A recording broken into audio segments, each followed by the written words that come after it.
Melanie, iha, napapansin ko lang nitong nakaraan ha. Napapadalas yata ang pagsama mo ron kay Rezel ba yun? Si Rezel po, Tay. Opo. Bakit lagi kayong magkasama, iha? Sobrang sweet niyo ba sa isa't isa? Kaunti na lang, iisipin ko ng tomboy ang isa sa inyo. Ano? Naku, kayo talaga, Tay. Mapagbiro din kayo eh. Magkaibigan po kami ni Rezel. Matalik na magkaibigan. Matalik na kaibigan? Aba, kailan ka pa nagkaroon ng ganyan, iha? Hindi ka naman mahilig sa ganyan ah. Ay, naku, Tay. Wala naman po sa hilig yun. Basta, naging matalik na kaibigan ko po si Rezel nitong nakaraan lang din. Mabait ba ang batang yon? Baka naman suwail yun at makati sa mga lalaki ha? Baka yun pa ang magdadala sa'yo sa kalandian. Grabe naman yan, Tay. Huwag po kayong mag-alala dahil marunong po akong mamili ng taong bibigyan ko ng importansya sa buhay ko. Mabait po si Rezel, kaya wala kayong dapat na ipag-alala sa akin. Siguraduhin mo lang ha? Pipiliin mong mabuti yung mga taong sasamahan mo kasi baka kung saan-saan ka dadalhin yan. Opo, Tay. Alam ko na po yun. Sinabi niyo na rin yan sa akin noon nung nagkaroon ako ng nobyo. Di ba nga po, todo paalala kayo sa akin noon tungkol kay Drake? O sige, ikaw nang bahala, Melanie. Malaki ka naman na. Alam mo na kung anong tama at mali ha?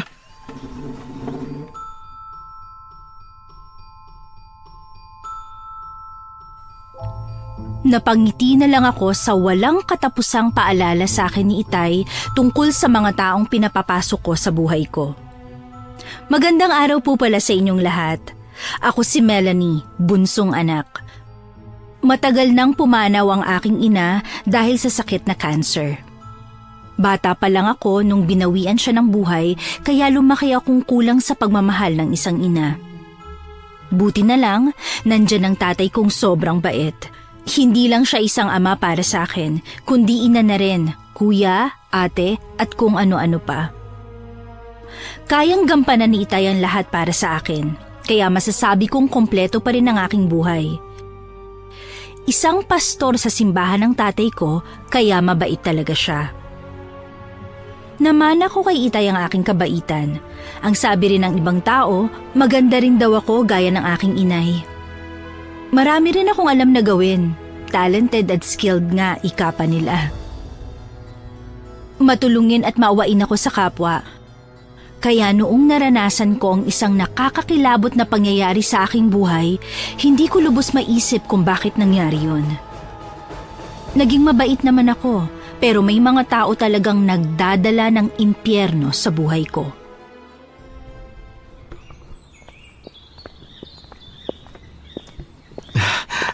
Melanie, mahal. Bukas ng ikapitong mansari natin. Labas tayo, ha? Naku, bukas na pala yun? Oo, bakit? Nakalimutan mo na ba? Hindi. Ano lang, ang dami ko kasing ginagawa kaya hindi ko na napansin. Hindi nakalimutan mo pa rin. Pero ayos lang, basta lalabas tayo bukas, ha? Mamasyal tayo, lilibre kita. Naku, Drake, pasensya ka na ha. Hindi yata kita masasamahan bukas eh. Ha? Bakit naman? Kasi kailangan kong samahan si Rezel bukas. Pupunta kami sa bukid para mag-tree planting. Baka magtampo yun sa akin kapag hindi ako sasama sa kanya eh.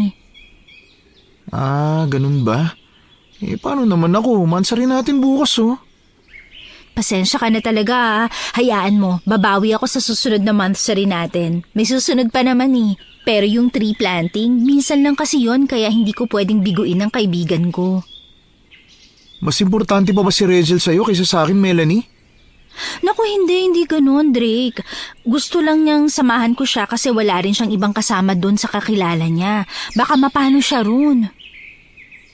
Ay, sige. Naintindihan ko. Basta mag-iingat ka ron, ha? Umuwi ka agad kayo pagkatapos. Alam mo na, narinig mo naman siguro yung balita na baka umatake na naman daw yung mga aswang dito sa atin. Oo naman, huwag kang mag-alala sa akin. Kaya ko ang sarili ko.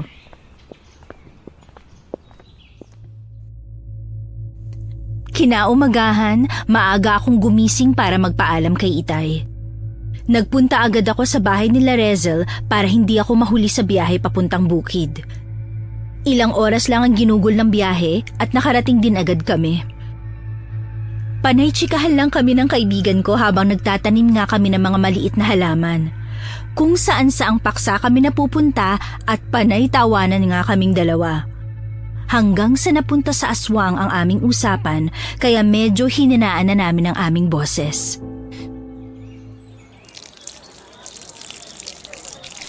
Rezel, narinig mo na ba ang tungkol sa mga aswang dito? Dito? As in dito sa lugar na to? Hindi. Ang ibig kong sabihin, dun sa lugar natin. Oo naman. Yun ang bukang bibig ng mga tao eh. Kahit saan ako magpunta, puro aswang ang pinag-uusapan nila. Sino kaya ang aswang na yun, ano? Wala man lang ideya ang mga tao kung sino yun. Oo nga, Melanie. May nakakita raw nung umatake ang aswang pero hindi naman nakita ang mukha. Naku, kung ako yun, hahabulin ko talaga ang aswang na yun para malaman ko kung sino siya. Oo nga eh, wala man lang tayong kaide-ideya kung sino ang taong mapanganib sa paligid natin, Rezel. Baka mamaya nakakasama na pala natin yan o baka nakakausap pa. Naku, dapat talaga magdoble ingat na tayo sa lahat ng pagkakataon. Hindi natin alam kung sino ang susunod na mabibiktima, di ba? Baka mamaya, ikaw na yun, Melanie. Gaga ka. Huwag mo nga akong binibiro ng ganyan. Hindi naman. Sinasabi ko lang para mas mag-ingat ka pa. Saka isa pa, ang sabi ng mga tao, baka magnanakaw rin ng aswang na yon. Ha? Magnanakaw? Paano mo naman nasabi yun, Rezel? Kasi may pamilyang sinalakay ang aswang na yon. Namatay ang bunso nila. Saka hindi lang basta sumalakay kundi nilooban nila ang bahay nila. Kawawa nga mag-asawa eh. Namatayan na nga ng anak na nakawan pa ng mga alahas. Naku, ganun ba? Hindi ko yata alam yan ah. Saan ba nangyari yan? Kaninong pamilya? Hindi ko rin kilala. Basta taga-baryo lang din natin, Melanie. Naku naman. Alam mo ba kung anong itsura ng mga nabiktima?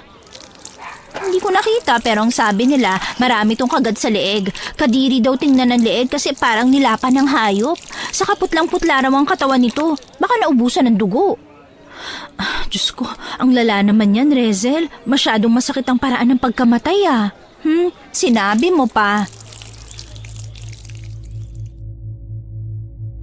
Dahil sa pag-uusap namin ni Rezel, hindi ko na malayang na parami na pala ang naitanim namin. Para sa amin ay mabilis talaga ang pagkilos kapag may chismis o chika. Marami kaming kasama ron pero wala akong ibang kakilala kundi si Rezel lang. May kanya-kanya ring usapan ng ibang tao pero hindi talaga nakatakas sa pandinig ko kung anong pinag-uusapan ng iba. Gaya namin ni Rezel, nagkukwentuhan din sila tungkol sa mga aswang. May nalalaman pang pabulong pero naririnig ko naman. Maya-maya pa, nagulat ako nang bigla kong makita ang nobyo kong si Drake na naglalakad papalapit sa akin. Kunot na kunot ang aking noo kasi bigla na lang siyang sumulpot doon. Hindi ko naman sinabi kung saan bukid kami pupunta ni Rezel.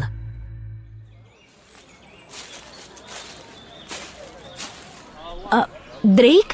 Anong ginagawa mo rito? Bakit ka nandito? Hello, mahal. Nandito ako para dalhan kayo na snacks. Saka payong na rin kasi parang uulan yata eh. Oo nga no. Mukhang uulan nga. Oo, eto. Magmerienda muna kayo ni Rezel. Sige, salamat mahal ah. Pero paano ka nakarating dito? Paano mo nalamang nandito kami? Nagtanong ako sa tatay mo. Nakalimutan ko rin naman kasing itanong sa'yo kahapon kung saan bukid kayo pupunta. Ganun ba? Naku, ikaw talaga. Ang sweet mo naman. Oo naman, ako pa. Sige na. Magpahinga na muna kayo at lagyan ng laman yung tiyan nyo. Sige mahal, salamat dito ah. Pero ayos ka lang ba? Bakit parang namumutla ka yata? Wala ito. Medyo nilalagnat lang ako. Sinat lang, pero kaya ko naman. Ano? May lagnat ka? Bakit ka pa nagpunta dito? May sakit ka pala. Ayos lang yun, mahal. Hindi naman ganun kalala kaya huwag ka na mag-alala. Mas okay na itong nandito ako kasama ka kaysa sa bahay lang ako at matutulog maghapon. Parang lalo pa akong magkakasakit nun Sigurado ka? Oo nga, huwag mo na akong alalahanin.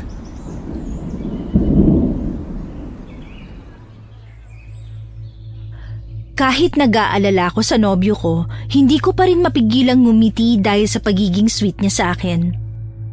Muntik ko na nga makalimutan na nasa tabi ko nga pala si Rezel at nanonood lang sa amin. Napapansin kong medyo sumimangot ang kaibigan ko, pero natatawa na lang din ako sa kanya. Wala kasi siyang nobyo at mukhang naiinggit siya sa akin, kaya ganun ang reaksyon niya. Pero hindi naman yun big deal sa akin. Maya-maya pa, nagpatuloy ulit kami sa pagtatanim hanggang sa natapos din sa wakas. Kaya lang, sakto naman ang pag-ambon hanggang sa unti-unti nang bumabagsak ang ulan.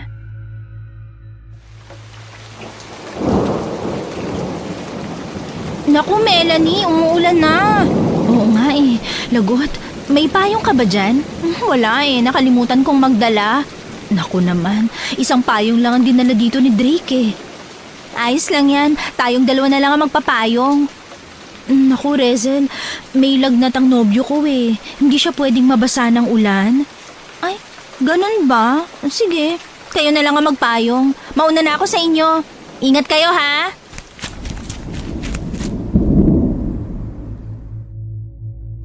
Bigla-bigla na lang tumalikod si Rezel sa amin kasabay ng pagpayong sa akin ng nobyo ko.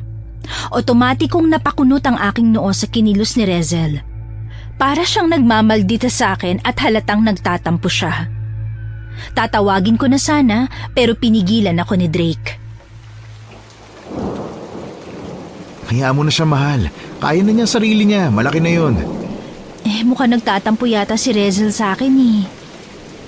Oo, halata naman pero ayos lang yan. Sa totoo lang, hindi ko talaga gusto ang ugali niyang kaibigan mong yan.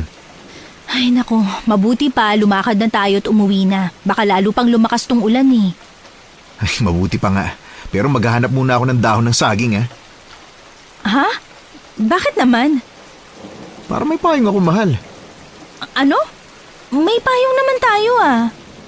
Mahihirapan tayong maglakad kung dalawa tayo sa iisang payong eh. Baka mamaya madulas pa tayo. Sige.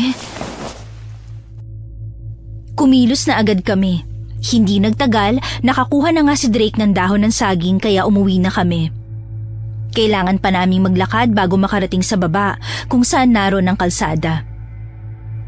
Habang naglalakad kami, tahimik lang ang paligid at wala kaming ibang kasama kasi nauna nang magsipagtakbuhan ng mga kasama namin. Hindi ko alam kung bakit bigla akong kinabahan. Parang may nararamdaman kasi ako nakamasid sa amin kahit hindi ko nakikita kung sino yon. Kaya pabulong kong tinanong ang aking nobyo.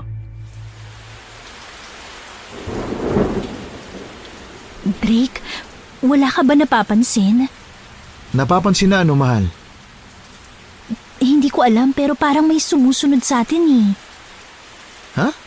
Mukhang wala naman ah. Tayong dalawa lang kaya ang naiwan. Nauna na nga yung mga kasama ninyo eh. Oo, pero pakiramdam ko talaga may sino mang nilalang ang nakatingin sa atin. Ay, naku mahal, nasa isip mo lang yan.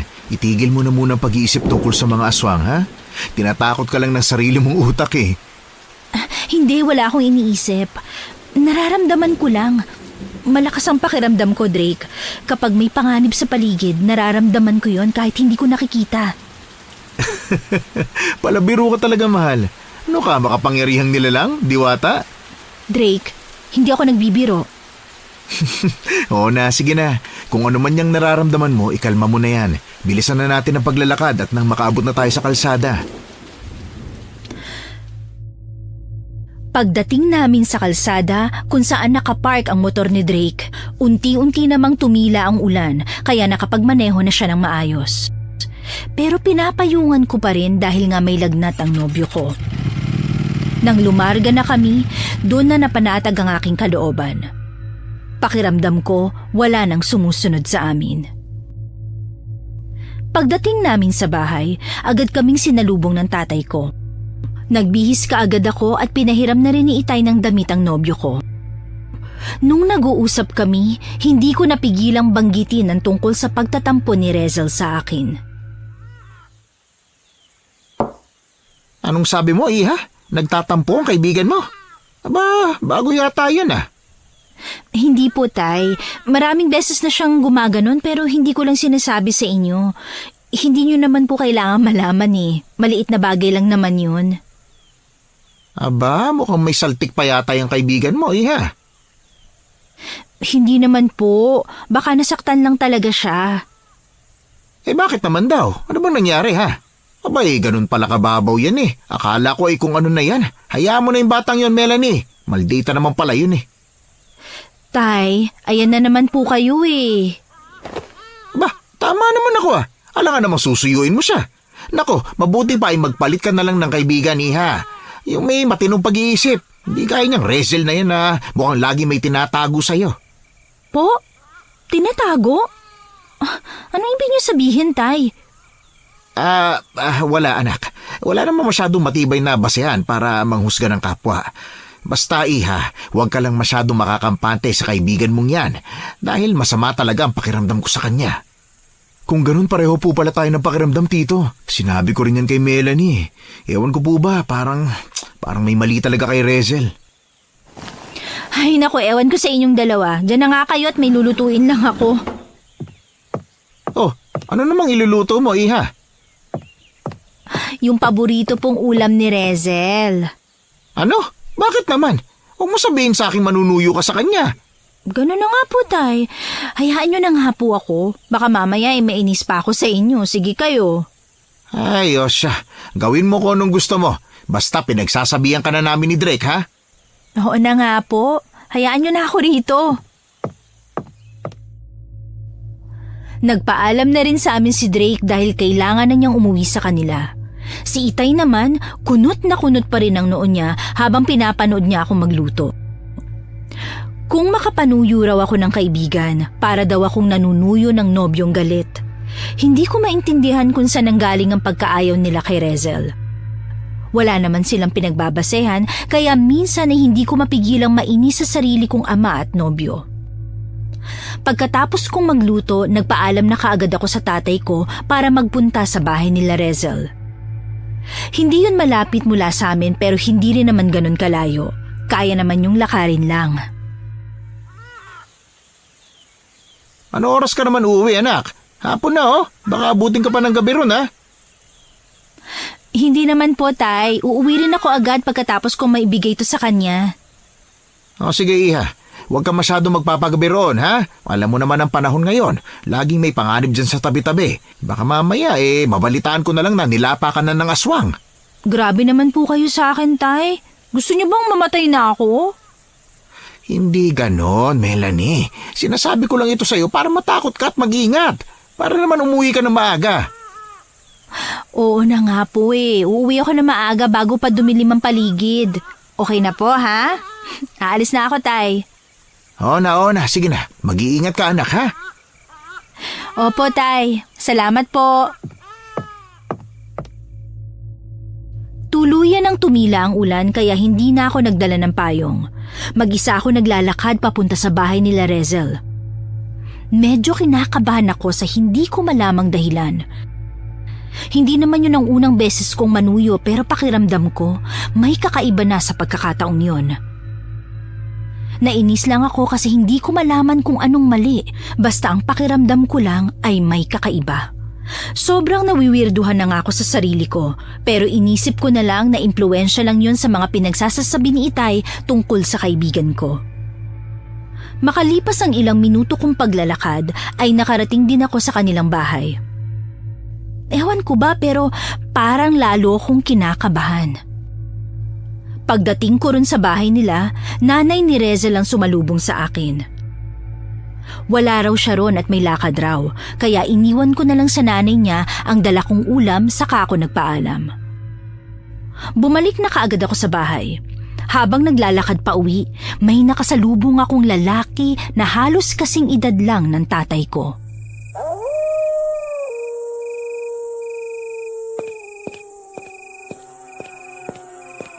Uy, ganda. Ikaw pala yan. Kala ko sinong diwatang nakasalubong ko eh. Po? Magandang hapon po. Magandang hapon din. Mag-isa ka yata. Opo eh. Himala at hindi mo yata kasama ang kaibigan mo ngayon, miss. Lagi kayong magkasama eh. Po? Paano niyo po nalaman? Magkakilala ba tayo? Naku, hindi. Hindi mo pa ako kilala pero kilala kita. Chance ako na to para magpakilala ako sa'yo. Ako nga pala si Adolfo. Melanie ang pangalan mo, hindi ba? Kay gandang pangalan. Bagay sa ganda mo. Maraming salamat po Mauna na ako sa inyo. Taga lang, Melanie. Po, may kailangan pa po ba kayo sa akin? Naku naman, huwag mo na akong ipupo-po. Kahit na may edad ako, bata pa rin naman ang puso ko. Ang totoo niyan matagal ko nang gustong magpakilala sa'yo. Kaso nahihiya ako At hindi ako makahanap ng tamang tiyempo. Mabuti nga't nagkasalubong tayo ngayon Sa wakas ay pinaboran na rin ako ng tadhana. Ganun po ba? Sige po, kailangan ko nang umuwi. Aba, teka lang naman, miss. Nagtangka pa ang lalaking yun na pigilan ako pero hindi ako nagpadala. Kakaiba kasi ang tingin na ibinigay niya sa akin. Parang ngumingiti ang mga mata niya. Hindi naman ako assuming na babae pero hindi rin manhid. Mabilis kong napansin na mukhang type ako ng lalaking yon. Kaya nandidiri ako kasi halos kaedad lang siya ni Itay kung pagbabasehan ng itsura at pangangatawan nila. Mabuti na lang at hindi na ako sinundan ng Adolfo na yon hanggang sa makabalik ako ng bahay. Oh, Melanie anak, natagalan ka yata. Madilim ng paligid Pasensya na po tay, may baliw kasing nangharang sa akin sa daan Ha? Baliw? Wala namang baliw rito sa atin Sino ba yan, iha? Hindi naman po literal. Para lang siyang baliw kasi mukhang may gusto yata sa akin kahit may edad na. Abay, loko yan Sino ba yun, anak? Adolfo raw po ang pangalan niya. Ano? Si Adolfo? Opo tay, bakit po? Kilala niyo po ba siya? Hindi ako sigurado pero may kilala akong Adolfo. Ano bang itsura niyan, ha? Sabi ko nga po kanina may edad na siya. Parang magkasintanda nga po kayong dalawa Saka may balbas siya, mahaba, mukhang adik. Kung ganun, si Adolfo nga yun. Kilala ko yan, iha. Naku, mag-iingat ka sa lalaking yon. Bakit po? Masama ba siyang tao?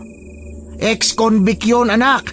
Mga 3 buwan pa lang yatang nakalipas mula nung nakalaya siya sa bilangguan. Po, naku naman. Bakit daw po nakulong, tay? Anong kaso niya? Ang sabi nila, snatcher daw yan. Ewan ko kung totoo, basta yun lang ang narinig kong balita. Hindi naman ako tsismoso narinig ko lang. Sus, nahiya pa po talaga kayong aminin. Sadyang tsismoso lang po talaga kayo kaya ang dami nyo nasasagap na balita. Aba, hindi mabuti pa, maghapunan na tayo. Gutom na rin ako Sige po, may tinira naman din akong ulam na niluto ko kanina. Mabilis kaming naghapunan ni Itay habang nagkukwentuhan lang kami. Kung saan-saan na napadpad ang usapan namin hanggang sa natapos na kaming kumain. Naglikpit kaagad ako ng pinagkainan namin saka naghugas ng pinggan. Pagkatapos nun, magpapahinga na sana ako kaso kinausap na naman ako ni Itay. May dala na naman siyang balita sa akin. Anak, alam mo ba? Narinig ko kanina sa labas ng simbahan yung tungkol sa aswang. Ano na naman po ba yan, Tay? Minsan po nagtataka na lang ako kung pastor pa ba kayo o reporter na Hindi iha. Seryoso ito. Narinig ko ang 2 ginang kanina na nag-uusap. Ang sabi nila, babae raw yung aswang. May nakakita raw talaga. Po? Babae? Ay oo anak, mahaba raw ang buhok kaya babae talaga yun. Hindi naman po nakakapagtaka kung babae ang aswang. Bihira lang naman ng lalaki. O tapos po, anong meron doon? Wala naman. Gusto ko lang sabihin sa'yo para naman may ideya ka. Para mas mag-iingat ka pa sa susunod. Naku, ikaw lagi ka pa namang umaalis ng bahay. Baka bigla ka nalang mapahamak ha. Mag-iingat ka. Tay, wag niyo na po akong alalahanin. Kayang-kaya ko naman po ang sarili ko. Kung sa bagay, pinalaki naman kitang malakas. Siya. Kumusta naman yung lakad mo kanina? Nagkaayos na ba kayo ng kaibigan mo? Hindi pa nga po, Tay. Ha? Hindi pa? Bakit naman? Nagtatampo pa rin ba siya? Di ba niya nagustuhan yung luto mo, iha? Hindi po yun, Tay. Wala po kasi siya kanina sa bahay nila. Ang nanay niya lang ang nakausap ko saglit. Ganun ba? Bakit? Nasaan ba daw yung batang yon? Ewan ko po. May lakad raw po pero hindi ko na naitanong sa nanay niya kung saan yun. Lakad? Kahit gabi na? Baka naman nandun lang sa loob ng bahay nila pero ayaw ka lang makaharap kaya inutusan ng nanay niya na magsinungaling sa'yo. O mamalay ko po. Nasan man siya, wala na ako ron. Ang mahalaga, sinubukan ko siyang suyuin. Hindi, Iha. Baka rin baka nga may lakad talaga siya kaso gabi na kasi. Saan naman kaya nagpupuntang batang yun na ganitong gabi na? Aba, ewan ko po. Nako Melanie, hindi kaya... Po? Ano yan, Tay? Hindi kaya yung kaibigan mo ang aswang dito sa baryo natin? Kasi sabi nila babae nga raw yung aswang di ba? Ano? Diyos ko naman, Tay. Huwag nga kayong magbiro sa akin ng ganyan. Nako, pasensya ka na Iha ha. Pinapatawa lang naman kita. Hindi po nakakatawa yun. Oo na Melanie, sige na anak, pasensya ka na ha. O siya, mabuti pa matulog na tayo. Mabuti pa nga po. Kung ano-ano na kasing pinagsasasabi niyo dyan Pumasok na nga ako sa aking kwarto saka dumiretso ng higa sa kama ko. Sinubukan kong matulog na kaagad. Kaya lang parang nag-replay yata sa utak ko ang sinabi sa akin ni Itay. Hindi ko maiwasang isipin ang tungkol doon kahit mukhang malayo naman sa katotohanan. Ewan ko ba pero pakiramdam ko hindi nagbibiro si Itay sa akin kanina. Para ba may gusto siyang sabihin sa akin pero hindi niya lang kaya. Kaya noong nasabi na niya ay tumawa na lang siya sa kabinawi at sinabing biro lang yun. Hindi ko nagustuhan ang ganong pakiramdam ko lalo na at unti-unti nang bumibilis ang pintig ng aking puso. Hindi imposible yon. Wala yung katotohanan. Matagal-tagal na rin naman kami magkaibigan ni Rezel at wala namang bahid ng pagiging aswang ang kinikilos niya. Nagbibiro lang si Itay. Nagbibiro lang siya. Para na akong tanga na kinakausap ang aking sarili. Makalipas ang ilang oras, dilat na dilat pa rin ang aking mga mata habang nakahiga na ako sa kama ko. Hindi ako dinadalaw ng antok. Maya-maya pa, nagulat na lang ako nang bigla akong makarinig ng kaluskos mula sa bintana ng aking kwarto. Sa umpisa, tahimik lang ako at nakiramdam. Ilang minuto ring tumahimik pero hindi nagtagal. May kaluskos ulit akong naririnig kaya nagsalita na ako. Hininaan ko lang ang aking boses dahil nasa kabilang kwarto lang si Itay. Siguradong natutulog na siya at ayaw ko siyang gisingin. Sino yan? May tao ba dyan sa labas? Walang sumagot, pero patuloy ang kaluskos na naririnig ko kaya muli akong nagsalita. Kung sino ka man, hindi ka na nakakatuwa. Ano bang kailangan mo? Sino ka ba ha? Sige, kapag hindi ka tumigil, bubuhusan kita ng mainit na tubig. Pakukuluan kita. Hoy! Sino ba yung nandyan sa labas? Konti na lang bubuhusan na talaga kita Walang tigil ang aking pagsasalita ng mag-isa hanggang sa wakas ay tumahimik na rin ang paligid. Naghintay ako ng halos 1 oras at nang makumpirma kong wala ng kaluskos, saka lang ako dinalaw ng antok at nakatulog. Kinaumagahan, maaga ako nagising dahil kay Rezel. Hindi ko inaasahang dadalawin niya ako sa bahay ng ganun kaaga. Sobrang inaantok pa nga ako pero pinilit ko pa ring bumangon. Oh, Rezel, ang aga mo yatang dumalaw. May kailangan ka ba? Wala naman, Melanie. Gusto ko lang magpasalamat sa'yo. Ha? Magpasalamat saan? Sa niluto mo sa akin kagabi. Ang sarap nabusog ako. Ah, yun ba? Wala yun. Mabuti naman at nagustuhan mo. Oo naman, Melanie. Ikaw pa ba? Mukhang nasa iyo na nga ang lahat Ay, naku, ewan ko sa'yo. San ka pala nagpunta kahapon? Wala ka sa bahay niyo nung dinalan kita ng ulam ano lang, may pinuntahan lang ako saglit. San ka naman nagpunta? Hindi ka naman umaalis ng bahay kapag magagabi na Doon lang malapit sa amin. Pag uwi ko nga, sinabi ni Inay na kaalis mo lang din daw. Sayang at hindi kita naabutan. Talaga? Nakauwi ka kaagad? Ba't ang sabi ng nanay mo may lakad ka raw? Paano nakauwi ka kaagad? Ha? Kasi dun lang talaga ako sa paligid nagliliwaliw. Hindi naman kasi alam ni inay kung saan ako nagpunta. Akala niya siguro malayo ang pinuntahan ko. Sigurado ka ba dyan, Rezel? Oo naman, Melanie. Mukha ba ako nagsisinungaling sa'yo? Hindi naman. Baka lang kasi may palihim ka ng kinikitang lalaki tapos hindi ka lang nagsasabi sa akin. Ano? Baliw? Hindi May napapansin akong kakaiba sa mga tingin ng kaibigan ko pero pilit ko na lang yung isinasantabi. Ewan ko ba pero bigla kong naalala ang usapan namin ni Itay nung nakaraan. Yung nabanggit niyang baka may kinalaman si Rezel sa mga pangyayaring kakaiba sa baryo namin. Alam kong mahirap paniwalaan na baka aswang ang babaeng pinapasok ko sa aking buhay pero hindi ko pa rin maiwasang kabahan. Hindi ko alam kung bakit. Maya-maya pa, biglang sumabat si Itay sa usapan namin ni Rezel. Hindi ko napansin na kanina pa pala nakikinig ang tatay ko. Melanie, anak! Maiwan ko muna kayo rito, ha? May kailangan akong gawin sa simbahan.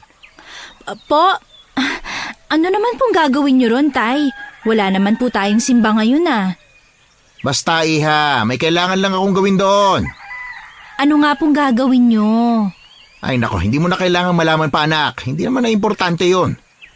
Sige po. Gusto niyo bang samahan ko na kayo, Tay? Baka marami kayong gagawin Tutulungan ko po kayo. Hindi na, iha. Dito na lang kayo ng kaibigan mo. Uuwi rin ako pagkatapos ko doon. Sige po, Tay. Ingat kayo, Hindi ko maiwasan ang pasimpleng pagkunot ng aking noo nang makita kong saglit na tinapunan ni Itay ng tingin ng kaibigan ko. Kakaiba ang paraan ng pagtingin na yon. Kakaiba rin ang tingin ni Rezel sa tatay ko. Hindi sa malaswang paraan o may masamang iniisip pero kakaiba talaga. Hindi ko maipaliwanag kung ano yon. Basta ang alam ko lang may mali sa tinginan nilang dalawa at hindi ko nagustuhan ang bagay na yon. Gusto ko sanang itanong kay Rezel kung anong meron pero parang umurong bigla ang aking dila. Hindi ako nakapagsalita. Parang ako patuloy ang nahihiya sa sarili kong pamamahay. Maya-maya pa, nagulat ulit ako sa biglaang pagdalaw sa akin ng nobyo kong si Drake.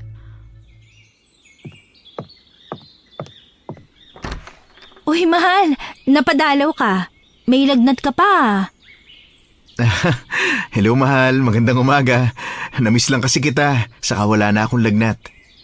Ganun ba? Mabuti naman kung ganun. Halika, tuloy ka. Pagpasok ni Drake sa bahay namin, sumalubong kaagad sa kanyang paningin si Rezel.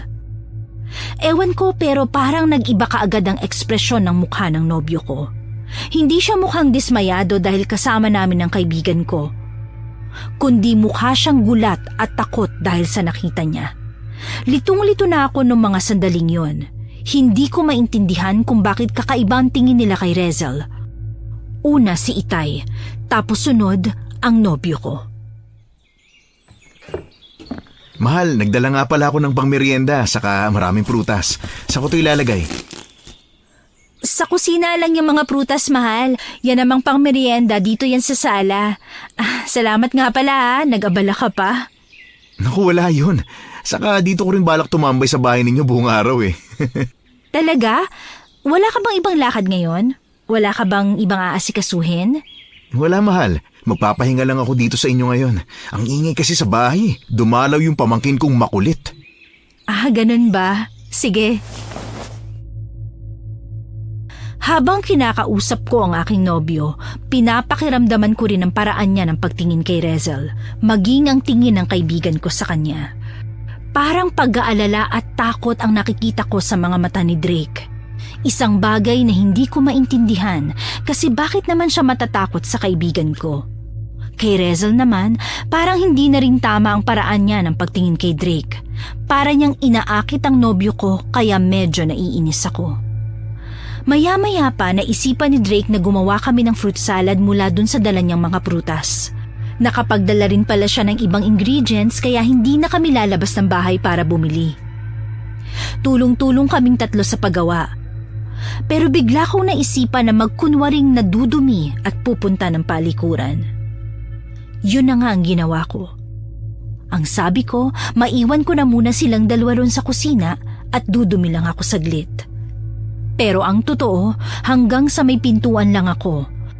Doon ako nagtago at nakinig sa kanilang dalawa. Hindi nagtagal, narinig kong unang nagsalita si Rezel.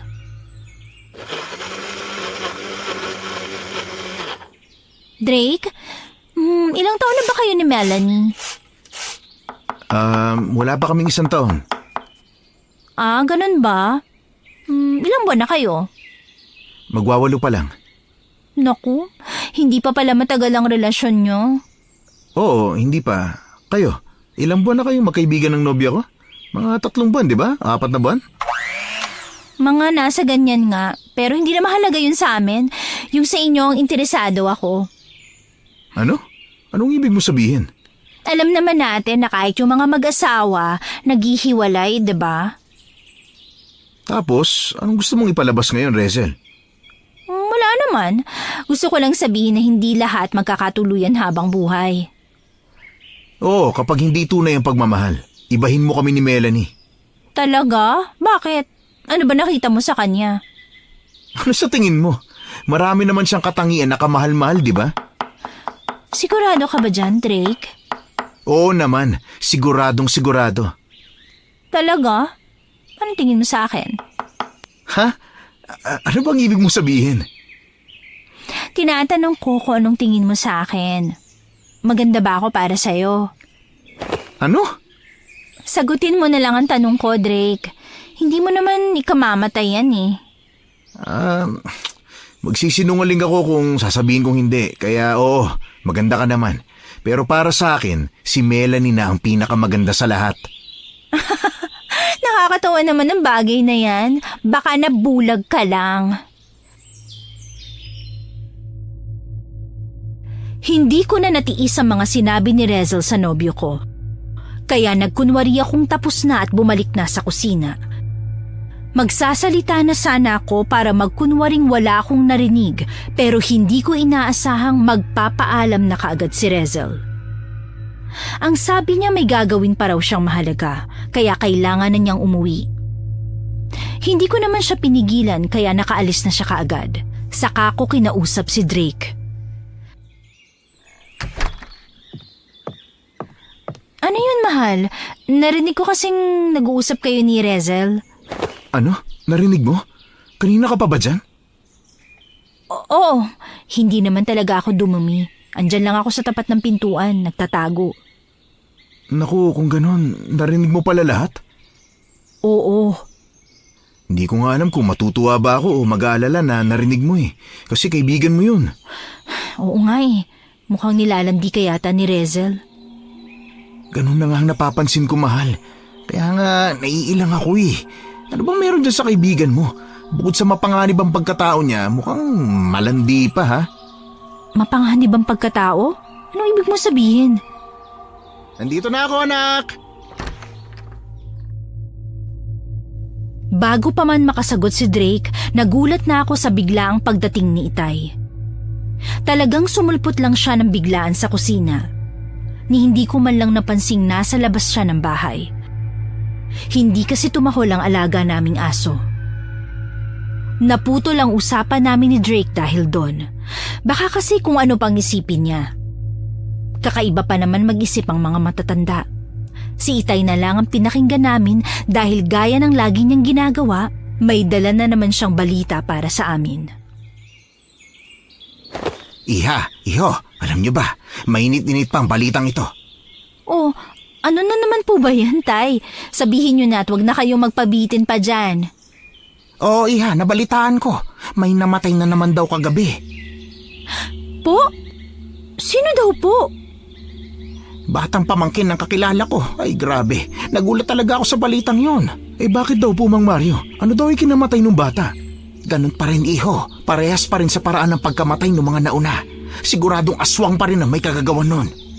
Naku naman, hindi na talaga matigil-tigil ang pangyayaring yan dito, no, Tay? Kailan kaya ulit babalik ang kapayapaan dito sa baryo natin? Hanggat hindi nahuhuli o napapatay ang kung sino mang aswang na yan, ay nako, talagang palaging nasa panganib ang buhay nating lahat dito. Tamang tatay mo, mahal.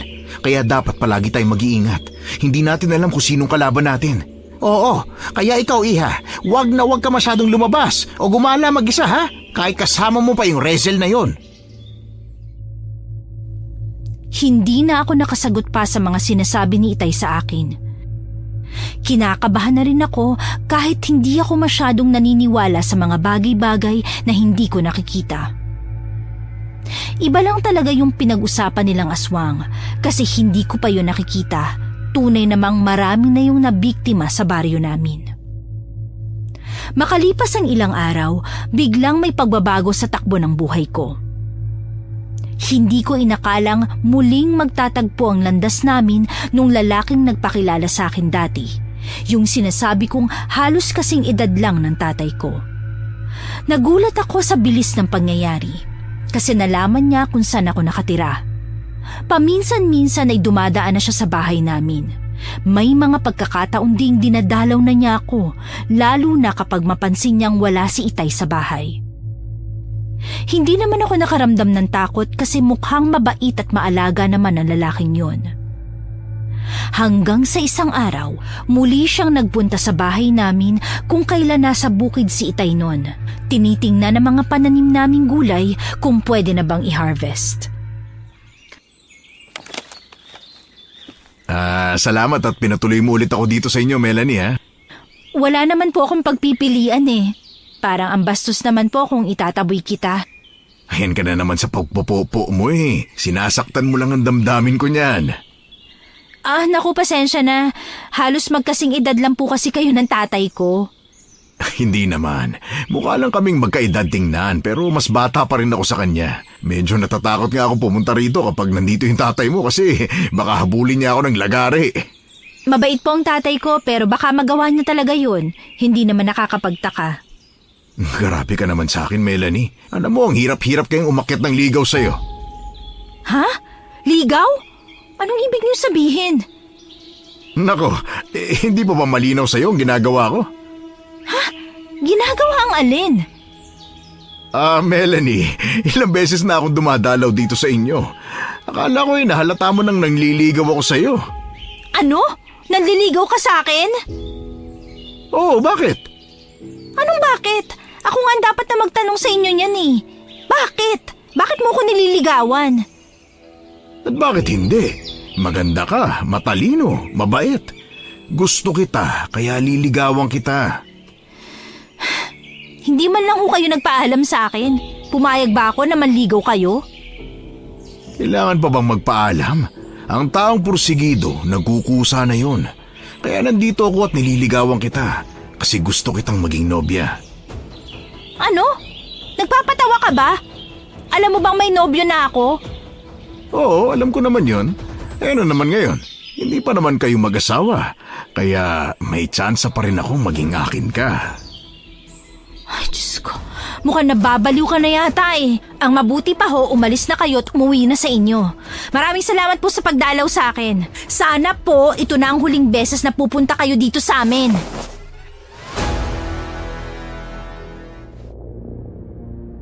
Akmang magsasalita pa si Mang Adolfo pero tinulak ko na siya palabas ng bahay saka sinarhan ng pinto. Tinawag niya pa ako pero sinigawan kong umalis na siya. Mabuti na lang at hindi na siya nangulit pa. Hindi ko kinaya ang kaganapang yun kaya nagpunta ako sa bahay ni Rezel. Gusto ko sanang magkwento sa nobyo ko pero nag-alinlangan ako kasi baka magalit siya kay Mang Adolfo at magkagulo pa. Kaya isinantabi ko na muna ang pagkadismaya ko kay Rezel nung nilandi niya si Drake. Wala naman kasi akong ibang kaibigan na pwedeng malapitan. Pagdating ko sa bahay nila Rezel, agad ako nagkwento at mukhang gulat na gulat siya sa nangyari. Anong sabi mo, Melanie?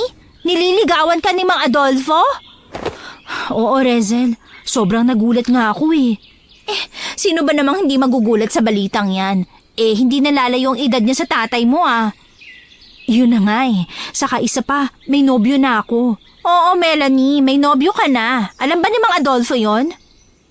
Oo, alam niya. At teka nga pala, kilala mo na pala si Mang Adolfo? Kailan pa? Ah, yun siya. Matagal ko nang kilala yun. Kumpare yun dati ng tatay ko eh. Ah, ganun ba?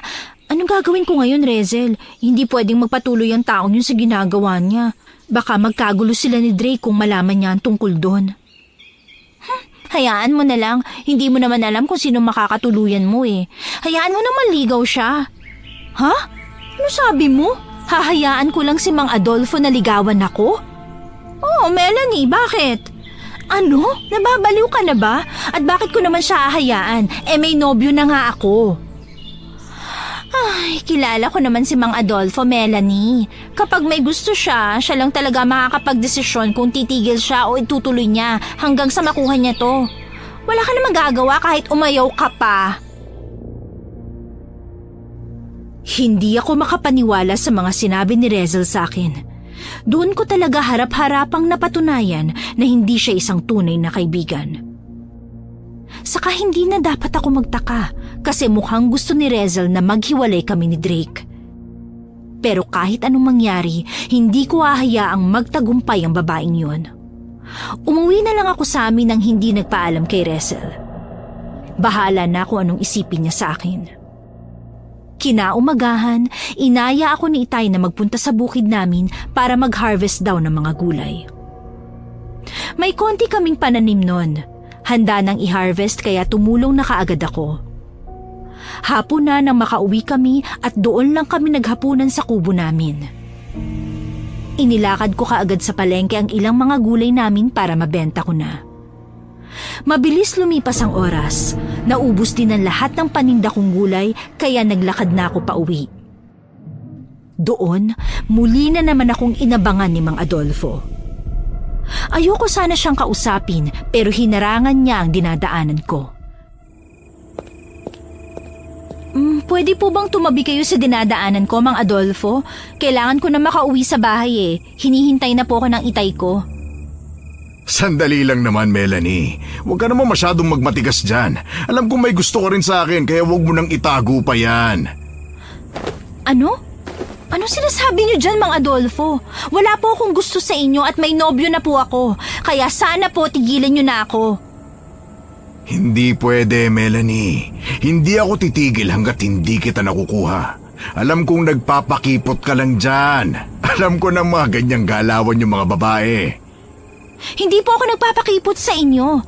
Talagang hindi ko kayo gusto at wala akong balak na magkasala sa aking nobyo. Sus, yan ang gusto ko eh. Pakipot? Makikiraan, Mang Adolfo. Uuwi na ako. Hindi. Hindi mo pwedeng gawin sa akin to, Melanie. Kung hindi ka bibigay sa akin, papatayin kita. Ano sabi niyo? Tama ka nang narinig, babae. Papatayin kita kung magpapakipot ka pa. Pero bago ka, uunahin ko muna yung mga mahal mo sa buhay. Sino gusto mong mauna? Yung tatay mo ba o yung nobyo mo? Nababaliw ka, lalaki ka! Hindi na ako nagpadaig ng takot sa kanya. Napansin kong lasing si Mang Adolfo kaya hindi ko na siya pinatulan sa sagutan. Agad na akong tumakbo para ilayo ang aking sarili mula ron. Hanggang sa makarating na ako sa kabahayan, takbo pa rin ako ng takbo. Tinanong na ako ng mga kapitbahay namin kung anong nangyayari sa akin pero hindi ko sila pinansin. Pagdating ko sa bahay, pumasok kaagad ako sa kakinandado ang pintuan namin. Tuloy nagulat si tatay nang makita niya akong humahangos at parang hinahabol ng multo. Melanie, anak! Napano ka? Bakit ka humahangos dyan? Para kang hinahabol ng multo ah! Tay, daig pa po talaga to ng multo. Ano, bakit? Sino humahabol sa'yo? Hindi ko po alam kung hinabol niya pa rin ako hanggang dito eh. Basta po, muntik na ako mapahama kanina. Bakit nga, Iha? Ano bang nangyari? Sabihin mo na kagad sa akin dahil may ibabalita rin akong mahalaga sa'yo. Talaga po? Kung ganun, mauna na kayo, tay. Sabihin mo muna sa akin kung ano yan. Ay hindi, Iha. Ikaw nang mauna. Mukhang seryoso yan sa'yo eh. Sige na, magsabi ka na. Eh kasi po, tay, may gustong pumatay sa akin. Ano? Pumatay? Tama bang pagkakarinig ko, Melanie? Opo, tay. Tama po. Aba, hindi na maganda yan ah. Sino ba yung taong yan? Saka ano bang nangyari at gusto kanyang patayin? Nagkaroon ka ba ng kaaway? Hindi po, Tay. Alam niyo namang hindi ako palaaway eh. Ano ngang nangyari? Pwede ba, Melanie? Sabihin mo na lang ng diretsyo? Hindi yan, paputol-putol ka dyan. Nagsasayang ka lang ng oras eh. Ano po kasi, may lalaki nagkagusto sa akin. Hindi ko po siya gusto, pero pinipilit niya ako. Pinupwersa niya ako. Tapos nung tinanggihan ko siya, gusto niya akong patayin. May siraulo pala ang taong yun eh. Sino ba yun, Iha? Bakit ngayon ko lang nalaman ng tungkol dyan, mahal? May iba palang nagkakagusto sa'yo? Drake, nandito ka pala? Oo, nasa kusina ako kanina, nagluluto. Narinig ko lang ang usapan ninyo. Ano ba nangyayari, mahal? Ayos ka lang ba? Hindi ko inakalang nandun pala si Drake sa bahay namin. Tuloy ay parang umurong ang aking dila na magsumbong kay Itay kung sino ang lalaking nagbanta sa buhay ko. Pero mapilit ang aking nobyo. Ayaw niyang manahimik lang ako, kaya sa huli napilitan akong ipagtapat sa kanilang dalawa ni Itay ang katotohanan. Gulat na gulat sila nang malaman nilang kasing edad ni Itay ang lalaking nagkagusto sa akin. Pero kung nagulat sila sa aking kinuwento, mas nagulat ako sa binalita ni Itay sa akin. Hindi ako makapaniwala sa mga sinasabi mo sa amin ngayon, Iha. Opo, Tay. May hirapan po talaga kayong maniwala kasi kasing edad nyo lang si Mang Adolfo. Sa dinami-rami ng babaeng pwede niyang magustuhan, ako pa talaga na halos kasing edad lang ng anak niya, kung meron man siya nun. Hindi yan ang ibig kong sabihin, anak. Po? Bakit? Ano po ba yun, Tay? Kasi anak, sino ba namang mag-aakala na ang lalaking nagkagusto sa'yo ay siya ring aswang ng baryo natin? Po? Ano sabi nyo? Pakiulit nga. Namali yata ako ng dinig eh. Tama ka nang narinig, mahal. Kanino ko lang din nalaman na si Mang Adolfo pala ang aswang dito sa atin. Kaya nagpunta ako rito sa inyo kasi nag-alala ako para sa inyong dalawa ng tatay mo. Teka nga lang, sandali lang ah. Ipaliwanag nyo nga muna sa akin. Paano nangyari yun? Paano si Mang Adolfo ang aswang dito sa atin? Anong paano, anak? Siya ang aswang. Yun na yun. Wala na paano-paano kasi aswang talaga siya. Siya ang nambibiktima ng mga tao rito sa ating baryo. Siya ang panganib sa ating paligid. Pero, paano? Hindi ko po napansin na aswang pala ang taong yun. Aba, malay namin, Iha. Saka mahusay naman talaga magpanggap ang lalaking yun. Wala ngang ni isang nakapansin sa tunay niyang katauhan eh. Kahit yung mga kaibigan pa niya. Tama ang tatay mo, mahal. Nangyari lang talaga na may nakakita kay Mang Adolfo habang nambibiktima siya ng tao. Kaya nailigtas ang taong yun bago pa malapan ang aswang na yun. Oo, Iha. May saksi sa huling pangyayaring yun. Pero, hindi ko po maintindihan, Tay. Hindi ba't ang sabi nyo nung nakaraan sa akin, babae ang hinihinalang aswang kasi mahaba raw po ang buhok? Naku anak, gumamit kasi ng wig ang Adolfong yun. Inakala tuloy ng mga taong nakakita sa kanya na babae siya, lalo na't hindi talaga nakita ang mukha niya noon. Aba, matalino rin pala ang mga Adolfo na yun ah. Oo, mahal. Kaya ikaw, magdoble ingat ka na talaga sa susunod. Huwag ka nang pupunta sa kung saan-saan na wala kang kasama, ha? Lalo na ngayon may gusto pala sa'yo ang aswang na yun. Oo, Iha. Saka pinagbantaan pa niya ang buhay mo. Naku naman oh, bakit ba biglang nagkaganito ang buhay ko?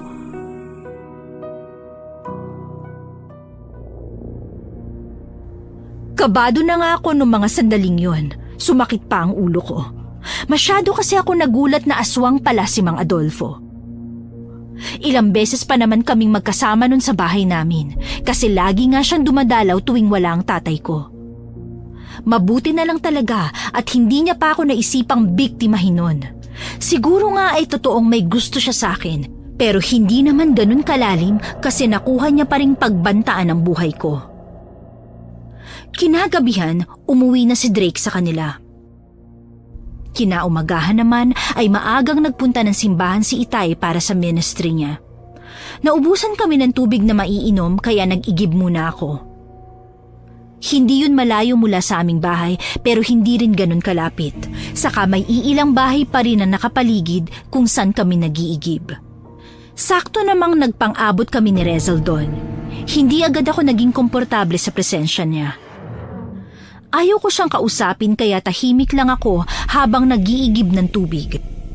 Kaya lang, bigla siyang nagsalita.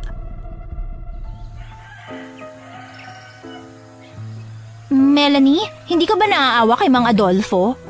Ha? Ano sabi mo, Rezel? Alam kong narinig mo ako. Ano ba sinasabi mo dyan? Anong maawa? Bakit naman ako maaawa sa kanya?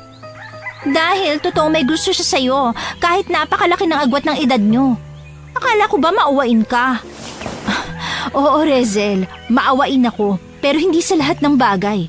Hindi ka ba kinikilabutan dyan sa mga sinasabi mo? Unang-una sa lahat, mahal ko ang nobyo ko. Hindi ko siya ipagpapalit sa iba, lalong-lalo na sa katulad ni Mang Adolfo na isang aswang. Ha? Ano? Anong sabi mo, Melanie? Aswang? Sino? Si Mang Adolfo? Oo, bakit? Hindi mo pa ba narinig ang balita tungkol dyan?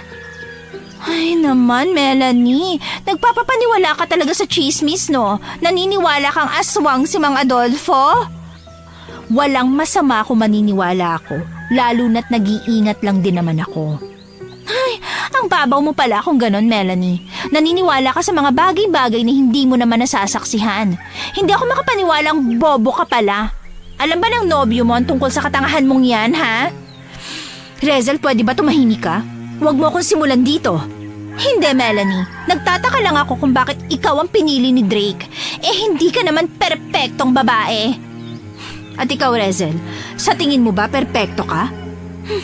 Marunong ka na palang magmaldita ngayon, ha? Oo, marunong talaga ako, Rezel. Marami akong alam gawin. Sa katunayan, marunong nga akong manampal eh. Lalo na kapag hindi ka patatahimik dyan. Ha?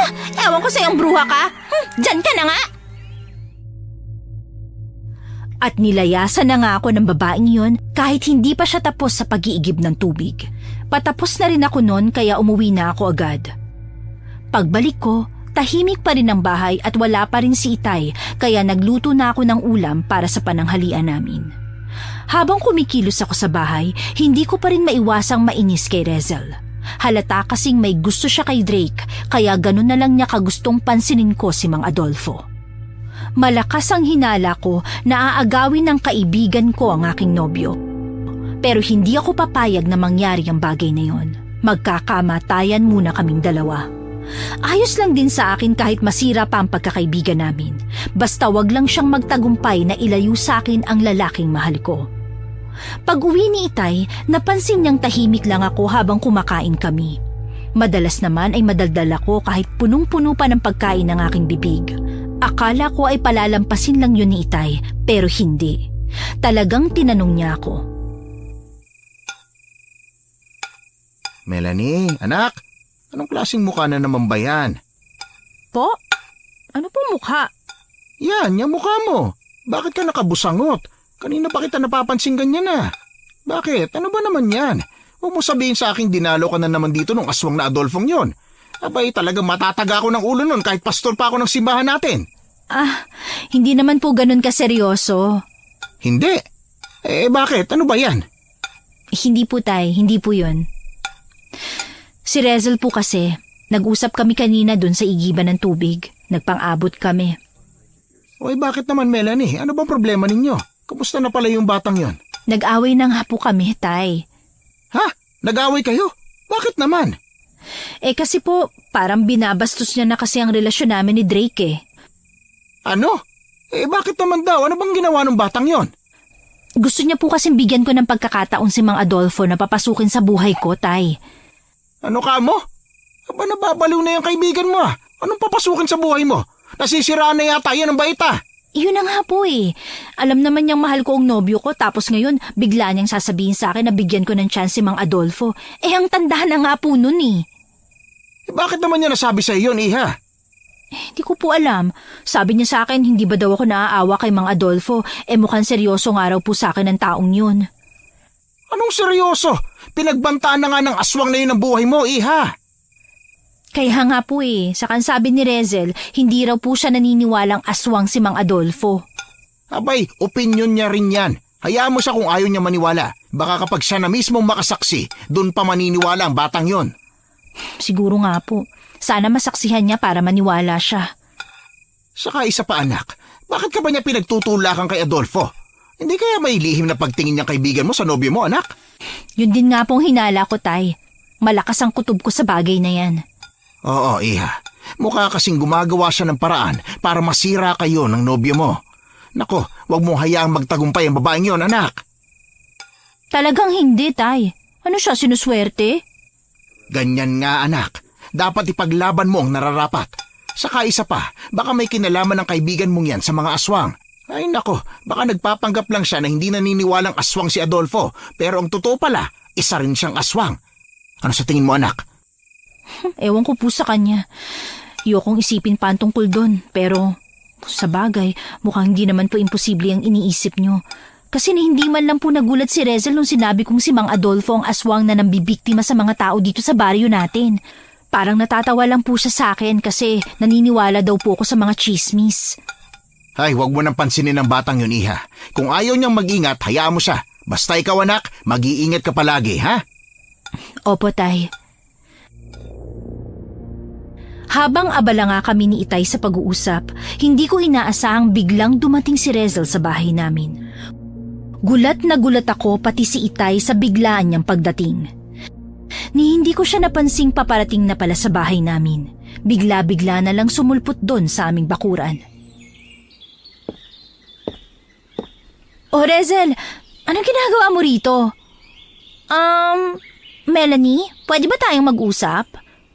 Anong pag-uusapan natin? Gusto ko lang sanang humingi ng pasensya sa'yo. Talaga ba? Anak, maiwan muna kita, ha? Harapin mo muna yung kaibigan mo. Ano pa nga ba? Ayokong patuloyin si Rezel sa bahay namin kaya ako na mismo ang lumabas. Nandun lang siya sa bakuran namin habang nag-uusap kami ni Itay sa may balkonahe. Hindi ko alam kung anong nakain ng babaeng yon at bigla yatang bumait. Parang maaga siyang nakapag-isip-isip sa kamalian ng mga sinasabi niya tungkol sa akin. Doon ko siya dinala sa gilid ng bahay namin kung saan nandun ang malaking puno ng mangga para makasilong din kami sa sikat ng araw. Rezel, ano bang kailangan mo't napadalaw ka dito? Melanie, pasensya ka na talaga sa mga nasabi ko, ah. Ano pa nga ba? Siyempre, magpapasensya ako. Alangan namang habang buhay kitang kamumuhian, 'di ba? Pero sana, wag mo nang ulitin yun, ha? Oo, pangako, hindi na. O sige, yan lang ba sasabihin mo? Gusto ko lang bumawi sa'yo. Medyo matagal na rin tayong hindi nakakapag-bonding eh. Ililibre sana kita. Talaga ba? Oo, may ipon naman ako eh. Kain tayo sa masarap na karinderya. Libre ko. Hindi na nga ako nakatanggi nun. Nagpaalam ako kay Itay at sobrang kunot ang kanyang noo. Halatang tutol siya pero wala pa ring nagawa kasi lumarga na ako at sumama na kay Rezel. Ayoko rin naman talagang magtanim ng sama ng loob sa kaibigan ko o sa kahit na sino kasi masyadong mabigat yun sa pakiramdam. Ang mahalaga ay nagsisi na siya at humingi ng pasensya. Habang naglalakad kami, tahimik lang si Rezel. Paminsan-minsan tinatanong ko siya ng kung ano-anong bagay pero isang tanong, isang sagot lang ang ginagawa niya. Sunod lang ako na sunod sa kanya hanggang sa napadpad na kami sa daanan na hindi pamilyar sa akin. Kaya medyo nagtaka ako. Rezel, saan ba tayo pupunta? Basta sa karinderya lang. Sigurado ka bang dito ang daanan? Kakahuyan na to eh. Shortcut kasi to. Malayo kung doon tayo sa kabahayan dadaan. Kaya mas okay dito. Ganun ba? Sige. Hindi ko alam pero bahagya akong kinabahan ng mga sandaling yon. Parang may mali. Hindi ko makikita ang ekspresyon ng mukha ni Rezel kasi nasa likuran niya ako. Pero pakiramdam ko may kakaiba nang nangyayari. Bigla akong kinutuban na hindi na tamang daan yung dinadaanan namin. Hanggang sa nagulat na lang ako nang biglang may lalaking humarang sa aming harapan. Mabuti naman at nadala mo na din dito si Melanie, Rezel. Oh, mga Adolfo, yan ang request mo Nasaan ang bayad? Mamaya na yan, babae. Masyado ka namang excited. Saka pareho naman tayong makikinabang sa kanya. Teka, Rezel, anong ibig sabihin nito? Huwag mo nang itanong kung ano sa tingin mo ang halata na, Melanie. Ano? Kunin mo na nga yung babaeng to, mga Adolfo!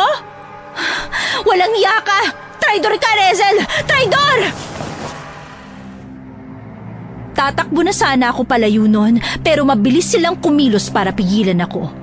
Agad akong nagpumiglas habang ginagapos na ako ni Mang Adolfo. Sigaw ako ng sigaw para manghingi ng saklolo kahit alam kong malabong may makarinig sa akin mula sa kakahuyang yon. Napapaiyak na nga ako sa takot hanggang sa tuluyan nilang nagapos ng lubid ang aking katawan. Pagkatapos nilagyan ni Rezel ng takip ang mga mata ko.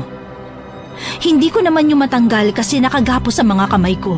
Saka ako pinasa ni Mang Adolfo at dinala sa kung saan hindi ako pamilyar sa lugar. Silang dalawa lang ni Rezel ang nandun. Pagbaba ni Mang Adolfo sa akin, tinanggal niya agad ang aking takip sa mata at isinunod niya sa pagkalag ang lubid na nakatali sa katawan ko.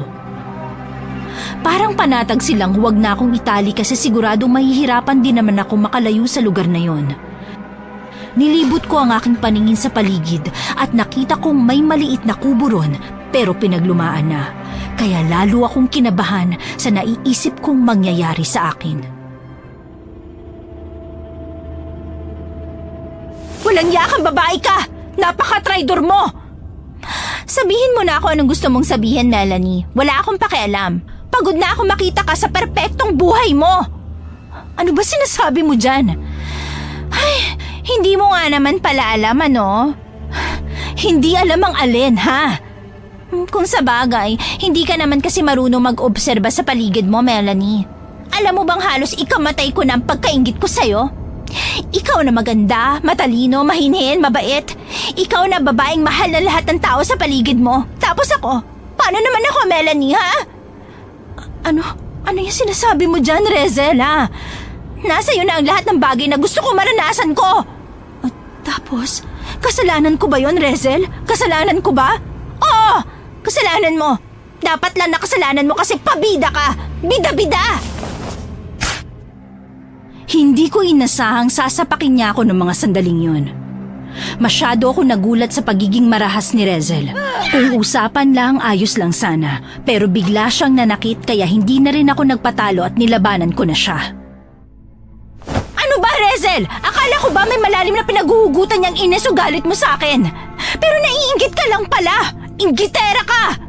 Hindi ako inggitera. Sadyang maswerte ka lang sa buhay mo at minalas ako. Pero ngayon, magkakabaliktad yon. Kasi sisiguruhin kong ikaw naman ang mamalasin. Nagsabunutan na kami ni Rezel nung mga sandaling yon. Nahagip ng paningin ko si Mang Adolfo sa gilid na nanonood lang sa amin at sobrang lapad ng pagkangisi niya.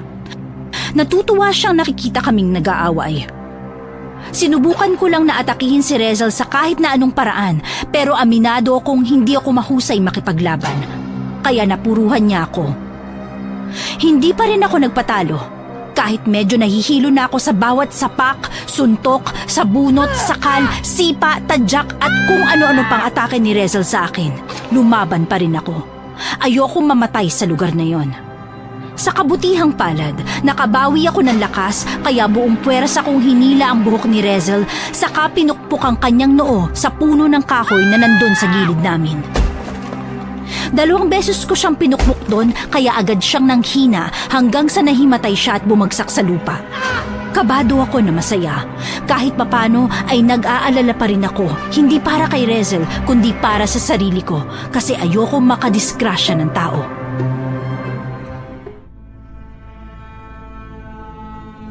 Mahusay at natalo mo ang kaibigan mo, Melanie. Mang Adolfo, Ngayong tapos na kayong magpatayan dyan, ako naman. ano ba talagang kailangan mo sa akin? Hindi pa ba halata? Siguradong alam mo na kung anong klaseng pagkatao meron ako, Melanie. Pagkatao? O baka naman pagkaaswang? Natumbok mo! Ganun nga ang ibig kong sabihin. Hindi na nga ako malayang maglibot kung saan-saan dahil pinaghahanap na ako ng mga tao rito. Gusto nila akong hulihin. Gusto nila akong patayin. Dapat lang! Sa dami ng mga biniktima mo, dapat lang na mabura ka sa listahan ng mga buhay. Ano ngayon ang pinuputok ng butsi mo, Mang Adolfo? Ha! Matapang ka talagang babae ka.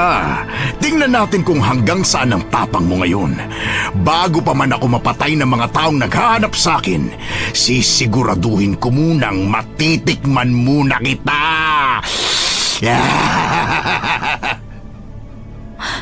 Ano? Ano ibig mo sabihin? Alam kong alam mo na kung anong ibig kong sabihin, babae. Dalawa lang naman ang kahulugan nun. Una, titikman ko ang katawan mo. Ikalawa, titikman ko ang iyong dugot laman. Masarap ka siguro, no? Hindi! Hindi mo pwedeng gawin yan sa akin! Talaga ba, Melanie? Bakit? Ano bang laban mo sa akin? Tatakas ka rito? Sa tingin mo ba makakatakas ka pa? Bakit naman kita dadalhin dito kung alam kong pwede ka pang makatakas? Kaya kita kinalagan kasi alam ko na kahit tumakbo ka papalayo, mahahabol at mahahabol pa rin kita. Demonyo ka! Oo, talaga. Talagang demonyo ako. Kung hindi ka sana nagpakipot sa akin, bubuhayin pa sana kita. Dahan-dahan siyang humakbang papalapit sa akin habang nanlilisik ang kanyang mga mata. Pulang-pula ang mga yon na para bang nakahit-hit ng pinagbabawal na gamot. Daig niya pa ang pagbumukha ng isang adik. Naglalaway siya at lagi niyang nilalabas ang kanyang ngipin. Parang anumang oras ay gusto niya kaagad akong kagatin at lapain. Sobrang nataranta ako nung mga sandaling yon. Alam kong wala akong laban sa kanya kasi malakas siya, kaya tumakbo na kaagad ako palayo sa kanya. Pero sobrang bilis niya at nahabol niya ako. Agad niya akong hinila sa katinulak kaya bumagsak ang katawan ko sa lupa. Sobrang hapdi ng tuhod ko pero tiniis ko lang yon kasi wala akong balak na sumuko sa kamay ng isang aswang. Kung papatayin at kakainin niya man ako, mas matatanggap ko pa kung agad niyang gagawin yon kesa pagsamantalahan niya muna ako bago patayin. Gusto kong lumaban pero pakiramdam ko napakahina ko, kaya hindi ko na napigilang umiyak. Kung ako sa'yo, hindi na ako magmamatigas pa, Melanie. Bakit mo ba ginagawa sa akin to? Ano bang kasalanan ko sa'yo, Mang Adolfo? Wala naman. Maliban sa tinanggihan mo ko, wala ka ng ibang kasalanan sa akin. Sadyang sinaktan mo lang ang damdamin ko. Kaya heto ang napala mo ngayon, Melanie. Mang Adolfo, huwag niyo pong gawin sa akin to. Nagmamakaawa ako sa inyo. Naku, talaga ba? Nagmamakaawa ka na ngayon? Bago yan ah. Kanina lang sobrang tapang mo, tapos ngayon bigla kang nagmamakaawa? May binabala ka siguro, no? Wala po. Wala akong binabalak. Hindi mo ko maiisahan, Melanie. Kahit umiyak ka pa ng dugo dyan, hindi mo ko maiisahan. Parang awa niyo na po. Marami pa akong pangarap sa buhay. At ano naman ang pakialam ko ron? Hindi ko nahawak ang takbo ng buhay ko, Melanie. Kahit saan ako magpunta, siguradong huhulihin at papatayin ako ng mga tao. Kaya hindi ako papayag na mamatay nang hindi nakukuha ang gusto ko. Pwes mamamatay ka nang hindi nakukuha ang gusto mo! Drake! Sobrang nagulat ako sa biglaang pagsulpot ni Drake sa kinaroroonan namin.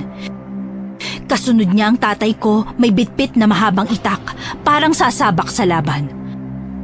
Si Drake rin may dalang kutsilyo. Drake! Itay! Ano ginagawa niyo rito? Sa halip na sagutin ako, parang kidlat lang na sinugod nilang dalawa ang kalaban namin na nasa aking harapan. Kaya mabilis akong napatayo saka umatras ng ilang hakbang palayo sa kanila. Kung kinakabahan ako kanina, mas kinakabahan ako nung mga sandaling nakikipaglaban na sina Drake at Itay kay Mang Adolfo. Nanginginig ako sa takot lalo na't may dala silang mga patalim na posibleng magpahamak sa kanila. Hindi sanay sa ganong uri ng laban ng nobyo ko, lalong-lalo na si Itay, na isang pastor sa simbahan. Hindi ko na nga mapigilan ng sumigaw.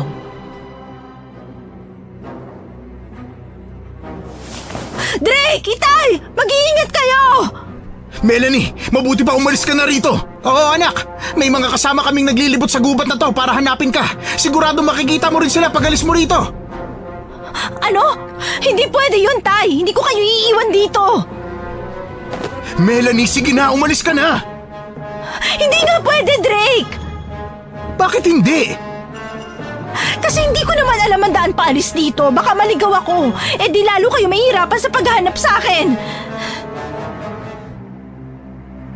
Hindi ko alam kung maiinis ba ako noon sa sinabi ni Drake sa akin o maiinis ako sa sarili ko. Napakawalang kwenta ko naman kasi nung mga sandaling yon. Naglalaban na nga sila at nagbubugbugan, wala pa akong ginawa kundi ang mamroblema na baka maligaw ako kung mauuna akong umalis sa kanila sa gubat na yon. Kaya hindi na nga ako nauna. Hinintay kong matapos sila sa laban at binala ko ring tumulong. Naghanap ako ng kahoy na pwede kong gamitin para paluin o pukpukin si Mang Adolfo. Pero bago ko pa man magawa yon, napatumba na siya ng nobyo ko. Unang bumagsak sa lupa ang mukha ni Mang Adolfo at talagang nakatikim siya ng lasa ng lupa. Nangihina na ang kalaban namin. Pinagtulungan siya ng dalawang lalaking galit na galit sa kanya. Ano? Masarap bang lupa, Mang Adolfo? Walang yakang aswang ka. Aswang ka na nga, baboy ka pa. Ang lakas ng loob mong saktan at pagtangka ang galawin ng anak ko, eh ang tanda-tanda mo na. Matanda ako. Kung ganon, sinasabi mo ring gurang ka na, Mario. Pasira ulo ka. Patawarin nawa ako ng Diyos dahil talagang mapapatay kita. Sige, patayin mo ako. Tay! Tama na po yan! Huwag niyo nang dungisan ng dugo ang kamay niyo! Hindi, Iha. Panganib sa buhay mo itong nilalang na to eh. Hindi na lang maghanap ng kaedad niya. Yung bata pa talaga. Talagang mapapatay ko to eh. Huwag na po, Tay. Maraming gustong pumatay sa aswang na yan. Ang mabuti pa itali niyo na lang siya sa kaipaubaya sa mga tao. Sila nang bahalang tumapos sa buhay ng nilalang na yan. Naku, kung hindi lang talaga ako takot na magkasala at kung hindi lang talaga kasalanan ng pumatay, siguradong katapusan mo na sana ngayong hayop ka. Tama na po yan, Mang Mario. Itali na po natin ang walang yan. Hindi niyo ako matatalo. Sige, manlaban ka kahit nanghihina ka na. Parang ikaw na mismong papatay sa sarili mo, demonyo ka. Nilapitan ko si Itay sa kahinawakan ng braso niya para kahit papano ay kumalma na siya. Mabait na tao ang tatay ko, pero kapag magalit siya, para din siyang nag-iibang tao.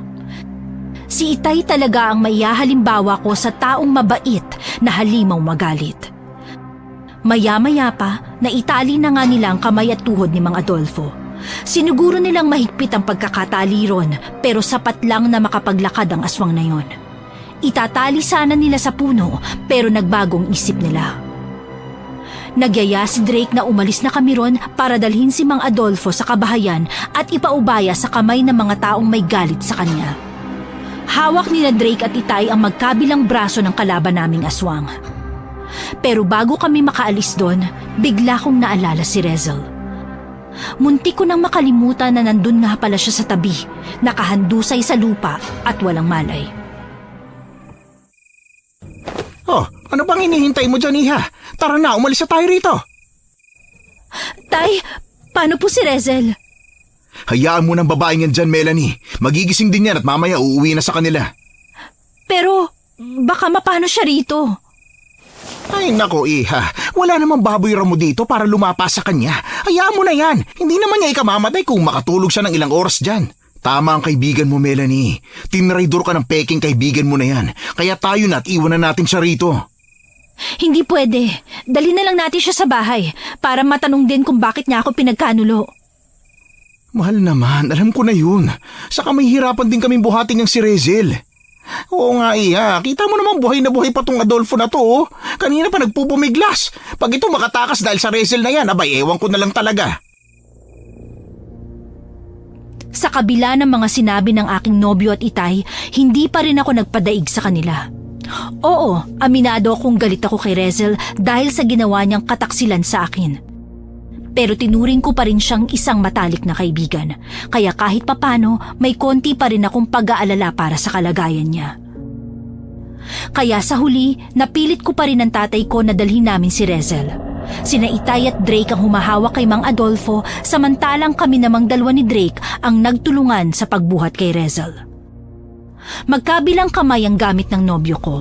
Sa kaliwa, hawak niya si Mang Adolfo, samantalang sa kanan naman, hawak niya si Rezel. Medyo nahirapan kami sa ganong sitwasyon pero tiniis lang namin hanggang sa nakasalubong na nga namin sa loob ng gubat yung mga kasama ni Itay na naghahanap sa akin. Tinulungan kaagad nila kami kay Mang Adolfo kaya nasa kamay na nila ang aswang na yon. Ang mga tao na ang bahala kung anong gagawin nila kay Mang Adolfo. Pagdating namin sa bahay, tulog pa rin si Rezel kaya pinahiga ko muna siya sa aking kama. Kasama pa rin namin si Drake.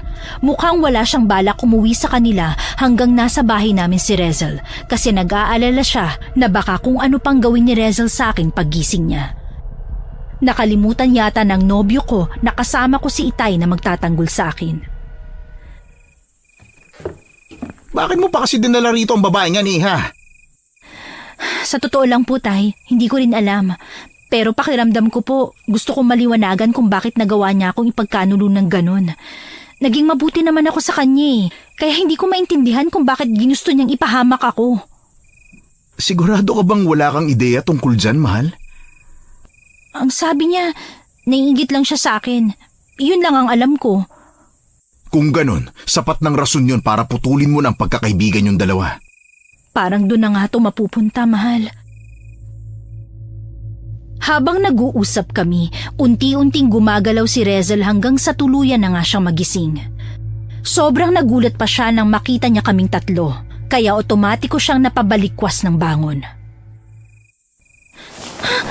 Ano nangyari? Bakit ako nandito? Nasaan si Mang Adolfo, ha? Nandun sa mga tao, Rezel. At sigurado ako nagbabayad na siya ngayon ng mga kasalanan niya. Ha? Ano? Bakit? Ano ginawa niyo sa kanya?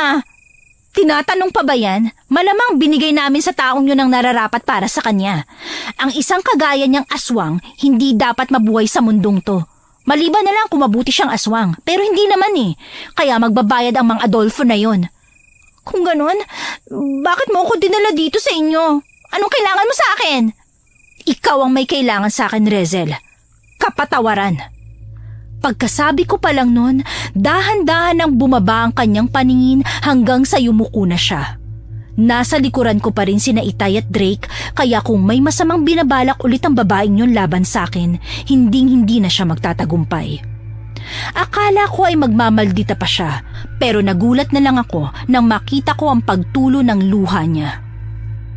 Pinakiramdaman ko ng mabuti kung buong puso ba ang pagluha niyang yun o peke. Pero nararamdaman kong nagmula na yon sa kanyang puso. Wala na siyang ibang sinabi kundi ang mga katagang, Melanie, patawarin mo ako. Nang dahil sa inggit ko sa iyo, naging masama akong kaibigan. Patawad. Hindi ako nakapagsalita. Umiyak na lang din ako. Pinatawad ko na siya sa aking puso pero hindi ko nagawang bigkasin. Pinauwi ko na lang siya pagkatapos kong tapusin ng formal ang pagkakaibigan namin. May mga bagay talagang hanggang kapatawaran na lang ang maibibigay pero hindi na maibabalik pa ang dati. Pinatawad ko si Rezel pero hindi ko na siya muli pang pinapapasok sa buhay ko. Kapag nasira na ng ilang beses ang tiwala, sobrang hirap na talaga nitong maibalik. Meron ng pag-aalinlangan, takot at pangamba. Sa mga nakikinig ngayon, nawa ay makakuha kayo ng aral mula sa nangyari sa amin. Huwag niyong hayaan na masira ng inggit ang magandang relasyon na meron kayo, maging ng iyong kaibigan, kapatid o kung sino mang mahalaga sa inyong buhay. Pahalagahan niyo sila habang hindi pa sila nawawala sa inyo. Hanggang dito na lamang po ang aking kwento. Muli, ako si Melanie at maraming salamat sa pakikinig ng aking istorya.